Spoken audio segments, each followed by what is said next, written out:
I want to play this video. This is a partial monologue of yours that you, I guess, wrote and recorded and performed for The Hill, and then they spiked the monologue and fired you before it aired. Right. And I made it with Breakthrough TV. Yeah. Yeah. So you then recorded it and put it on Breakthrough TV. And so everybody should go and watch the full thing over there. But we're going to just play the first 2 minutes of it just to tease this out and then talk about that episode. Monologue is something that I wrote, delivered, and recorded at The Hill. It was then censored, and I was then canceled and fired. Representative Rashida Tlaib has been condemned by some over comments she made about Israel. Here's CNN's Jake Tapper reporting on what the Michigan Democrat said and the response it prompted. Democratic Congresswoman Rashida Tlaib of Michigan facing criticism today from what several of her Jewish colleagues have deemed anti-Semitic comments. Here's what Tlaib, the first Palestinian-American woman to serve in Congress, said at a virtual event yesterday. I want you all to know that among progressives, it has become clear that you cannot claim to hold progressive values, yet back Israel's apartheid government. And we will continue to push back and not accept this idea that you are progressive except for Palestine any longer. The CEO of the Anti-Defamation League, Jonathan Greenblatt, slammed the comments, saying that Israel does not have an apartheid government, and said that she should not be imposing a, quote, litmus test in a tweet, saying, quote, Tlaib tells American Jews that they need to pass an anti-Zionist litmus test to participate in progressive space. Some of Tlaib's Jewish colleagues in Congress agreed. Florida Congresswoman Debbie Wasserman Schultz called her comments, quote, outrageous and, quote, nothing short of anti-Semitic. Debbie Wasserman Schultz is right. It is outrageous. It's outrageous that Rashida Tlaib is getting attacked. Tlaib is merely stating that Israel is an apartheid state and that people who claim to have progressive values cannot support an apartheid state. No matter how loose a definition of progressive we use, it certainly excludes supporting a racist apartheid system.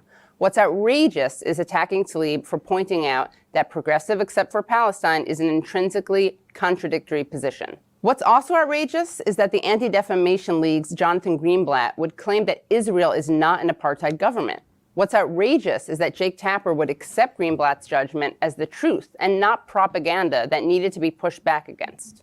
I understand that Greenblatt and perhaps Tapper feel like Israel is not an apartheid state, but unfortunately for them, apartheid isn't about your feelings. It's about facts.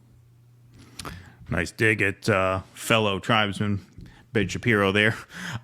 So how'd that happen? So it's funny because a lot of times I think when people get fired off of shows, it's for something they actually say on the air in an unscripted, heat of the moment thing. You actually write this, you record it, they spike it and fire you. They don't just tell you, no, you can't do that on the show. Yeah. They actually fired you for They it. were really upset that I pushed back against it. So I was trying to work out a way. Why don't you, because what happened was I was a weekly guest on Rising at the Hill.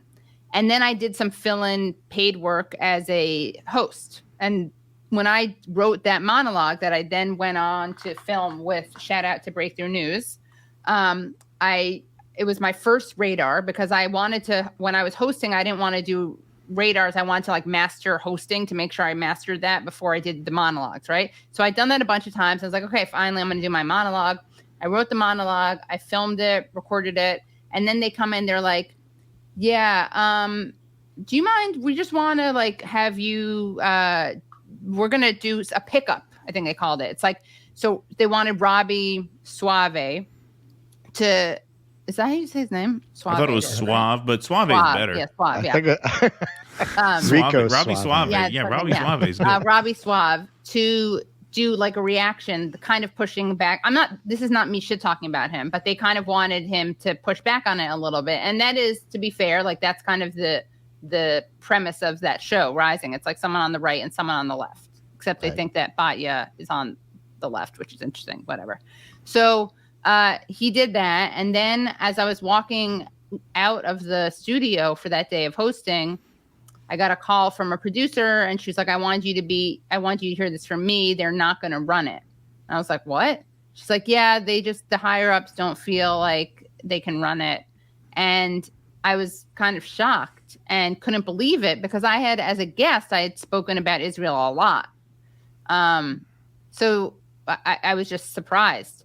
And then they were going to try to like to air it, but then have someone respond to it. I was like, that's fine, whatever. I mean, in principle, of course, it was totally messed up because the truth is they do radars all the time. And as Ryan Grimm said, who wrote a piece about this, like, no one ever pushes back on the monologues, on the radars. Right. You just toss to somebody, they do their thing, and that's it. And that's it. Yeah. But with this one, they didn't. And so I was speaking to them, and I was trying to get them to run it anyway and have another. They could have had on like an APAC person afterwards. I didn't really care. I thought it was a strong piece. It would speak for itself. People could push back on it, and it, and they then I got an email from someone there after I spoke to a higher up who was like, we're not going to run it. And he was like, we have the right to spike pieces. And I was kind of like, okay, but I knew that wasn't true. Like, I knew this wasn't like I was applying. This wasn't like I was submitting an op-ed for their consideration. Like, I know that hosts get to say whatever they want, basically. And so then I got an email that was like, we're not going to need you tomorrow for your segment. And then they made it clear I was never welcomed back again, which was kind of shocking to me because I was a weekly guest. I was a guest every week on that show for over a year. But yeah, that's what happened. And do you think it's a sign of things having changed? Or my theory at the time was that they couldn't have a Jewish woman talk that way about Israel because it just disrupted the narrative too much. Do you think it's that, or do you think now Bree is able to talk pretty strongly on this issue week after week? I guess it could be both. It could be times having changed. It could be the stakes having been raised.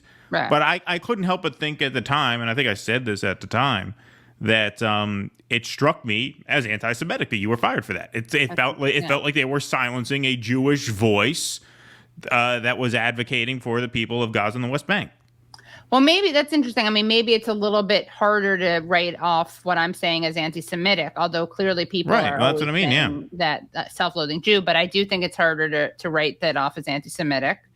And I also think that what happened is that once they lied and said that it was a stylistic decision, which I mean I don't think anyone believes that, except some of my haters do, because some of my haters are like, well, Bree is criticizing Israel, so they obviously just didn't like you. No, I think what happened is that after they said that it wasn't for ideological reasons, and Bree defended me and delivered a monologue defending me and said she didn't buy that reason. But after they did that, they couldn't then discipline Bree because then it would be clear that it wasn't for ideological reasons. Right. It was actually then it would be clear that it had been for ideological, not stylistic reasons. Please clap.